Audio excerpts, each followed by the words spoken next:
Kwa nini mimi bado mwenyekiti wa kampeni ambayo sijatolewa? Lakini kwa bahati mbaya umetuma vitenge vya Chauma kwenye grupu.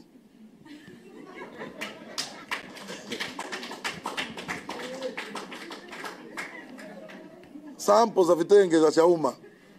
Ulikuwa unatuma sehemu, umekosea, umetuma kwenye grupu la WhatsApp. Watu wamehamaki mle. Alafu watu wamuuliza vipi, naye anauliza jamani kwani vipi? Hiki nini? Nimeleta muone huko, ndio vitu vinavyotumwa huko pembeni. Watu wakammezea. Hamna mtu alimtoa.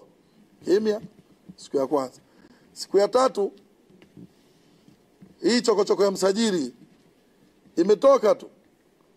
Yeye ndo mtu wa kwanza kutani kachukua message ambazo zinasema mtu fulani na fulani kuanzia leo, yani kabla hata watu wengine hawajajua wala hata chama akijapata barua. Unatoa message za WhatsApp unaziforward kwenye grupu la kamati kuu. Hata iko kwa grupu la harusi wanakuacha.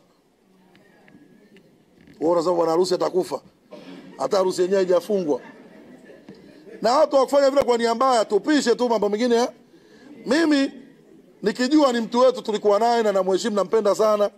Alivotuma ile sample ya vitenge kwa bahati mbaya nilimpigia. Kaambia bwana, sio kaacha mume kwa ajili ya boyfriend. Ukamwacha mmeo na nyumba ukaenda kwa boyfriend ukakutana kaka kwao na babake na mama yake. Utazaa bora ningebaki na matatizo ya mume wangu yale yale kwenye mji wangu.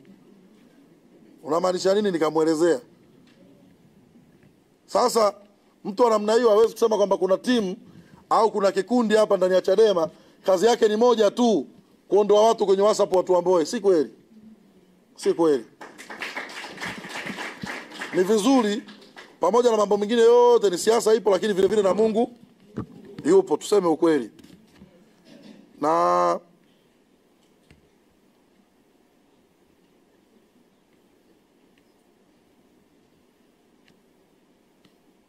jambo lingine ni agenda ya no reform, no election. Kwanza kuna vitu sisi ambao tuko karibu na mheshimiwa ambao vikiongelewa na mtu ambaye anasema ni Timboy, hatuna mpaka kuna kipitu wasema wanamhujumu au wana nia mbaya ya kumchafua. Ukisema kwamba sisi tulikuwa tunatingisha, hatukuwa serious, maana yake ni nini? Unatengeneza picha kama vile maana yake kiongozi wetu alikuwa ni kituko hivi, ni mtu fulani asiyejitambua. Lakini vile vile kuna maelezo kwamba no reform studio ya 2020 Nairobi ni Kenya, sehemu inaitwa Makueni. Bahati nzuri na mimi nilikuwepo, nikiwa mjumbe wa kamati kuu hivi. Tena by then tulikuwa tunaenda kufanya retreat ya kamati kuu Kenya, wenzetu wakiwa na kesi Kisutu, kipindi kile kesi ya Kweli na ile ya Kinondoni na mheshimiwa Mbowe na wengine wote. Sasa tuliomba, nakumbuka tuliomba visa kwa maana Chadema tutoke wakati wa Magufuli. Tulizuiwa kamati kuu isitoke. Kwa moja ya kitukio nalolikumbuka katika historia ya kipindi